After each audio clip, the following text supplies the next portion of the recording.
বর্তমান সময়ে দাঁড়িয়ে বন্ধুরা, খারাপের মধ্যে ভালো থাকাটা মুশকিল। সকলে মিলে আমরা ভালো থাকবো, সেই চ্যালেঞ্জটা কখনো কখনো গ্রহণ করতে হয়, যেমনটা আমরা গ্রহণ করেছি।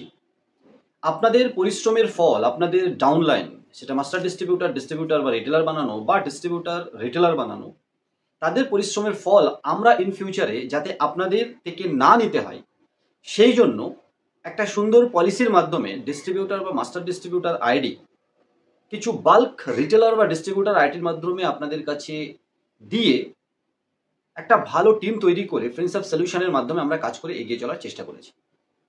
ছোট্ট এই কথাটার মাধ্যমে আমরা আপনাদেরকে সাথে এগিয়ে চলতে চাই।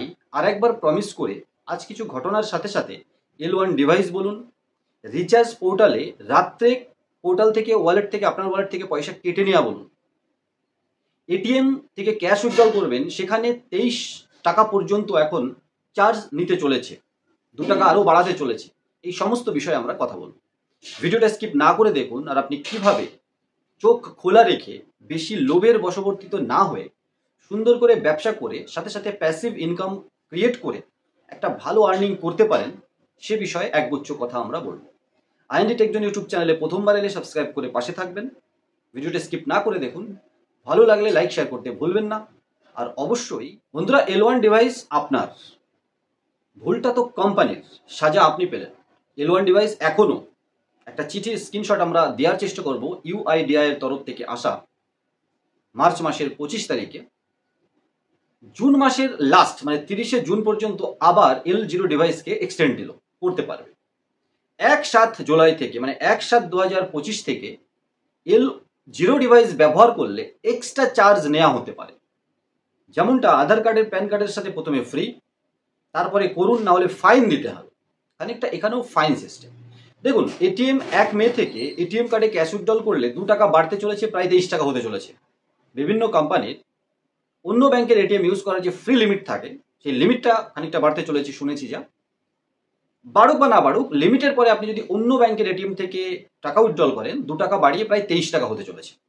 আমি খুব একটা এতে আশ্চর্য নই, কারণ 10 টাকার রিচার্জ এখন 150 টাকায় আপনি অ্যাডপ্ট করে নিয়েছেন, তাই না? 10 টাকা রিচার্জ করলেই চলতো, ইনকামিংয়ের জন্য অন্তত আপনাকে রিচার্জ করতে হতো না। কিন্তু এখন ইনকামিংয়ের জন্য একদম একদম ছোট রিচার্জের বিএসএনএল কোম্পানি হলো আপনাকে 150 টাকা দিতে হয়, আপনি অ্যাডপ্ট করে নেবেন। ও এটিএম এর ক্ষেত্রেও তাই, পয়সা তুলতে হলে টাকা দিতে হবে।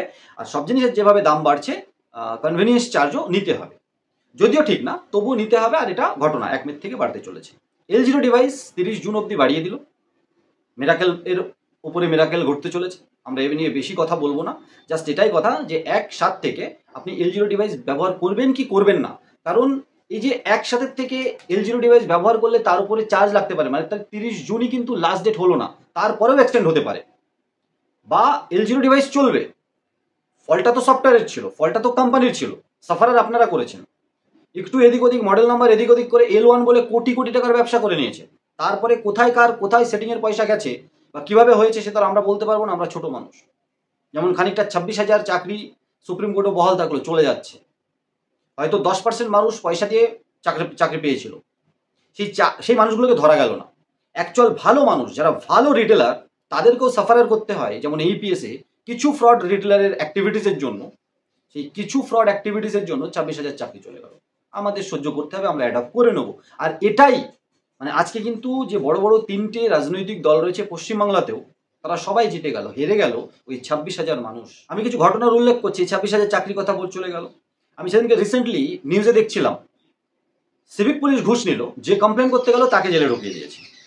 10 টাকা রিচার্জ আমরা 150 টাকায় অ্যাডপ্ট হয়ে গেছি। L0 থেকে L1 কি ভিতরে চেঞ্জ করেছে আপনিও জানেন না, আমিও জানি না। ফ্রড এখনো খুব একটা কম হয়েছে, সেটা কম হওয়ার বিভিন্ন কারণ আছে। তার মধ্যে অবশ্যই কোম্পানিগুলোর আইডি ফিজিক্যাল ভেরিফিকেশন থেকে আরও অনেক কিছু। শুধু L0 থেকে L1-এ চলে এসেছে আর ফ্রড কমে গেছে তা কিন্তু নয়।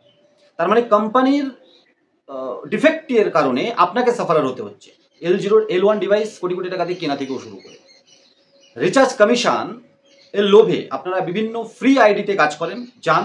আমি সমস্ত ফ্রি আইডি খারাপ বলছি না, কিন্তু ম্যাক্সিমাম যে কোম্পানিগুলো পালিয়ে যায়, রাত্রে আপনার ওয়ালেট থেকে কমিশন কেটে নেয়, চার্জ কেটে নেয়, কমিশন নয় চার্জ কেটে নেয়, তারাও ওই ফ্রি আইডিকে কপি করে।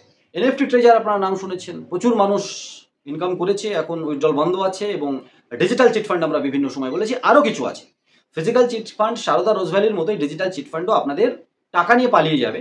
কিছু মানুষ আত্মহত্যা করবে, কিছু নেতার পকেট ভরবে, যেমন ওই 26,000 চাকরির মধ্যে কিছু যারা চাকরির টাকা দিয়ে ঢুকেছিল তাদের টাকা কেউ না কেউ তো নিয়েছিল, সে পার্থ চ্যাটার্জি হোক বা যেই হোক, তারা কিন্তু বহাল তবিয়তে ঘুরে বেড়াচ্ছে। একজনকে বলির পাটা করে দিয়েছে নেতামন্ত্রী, বাকি যারা টাকা নিয়েছিল সব খেয়ে পড়ে বড় জায়গায় রয়েছে। এবং নিন্দুকেরা বলছে রাজ্য সরকার ওই মানুষগুলোকে সামনে আসতে দেবে না, কারণ সবাই তো রাজ্য সরকারের দলের ম্যাক্সিমাম, হয়তো কেন্দ্র সরকারের দলেরও কিছু আছে, তারা বাইরে আসতে দেবে না বলে সঠিক লিস্টটা কারা সঠিকভাবে চাকরি পেয়েছে সেটা সাবমিট করলো না রাজ্য সরকার।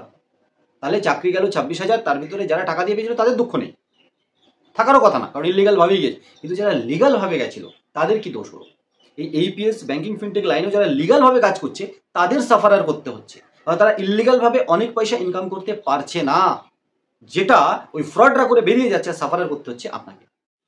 তাই বন্ধুরা আবার বলবো, ভেবে চিনতে চোখ খোলা রেখে শুরুতে একটু ইনভেস্ট মনে হয়, আপনাদের পরিশ্রমের ফল রিটেল বা ডিস্ট্রিবিউটরকে কেটে নিয়ে অন্য জায়গায় যাবে না, সাথে সাথে আপনাদের সাথে মিলে অনেক লম্বা চলার একটা স্বপ্ন দেখছে, সেটা আমরা হতে পারি, সেটা আপনি হতে পারেন।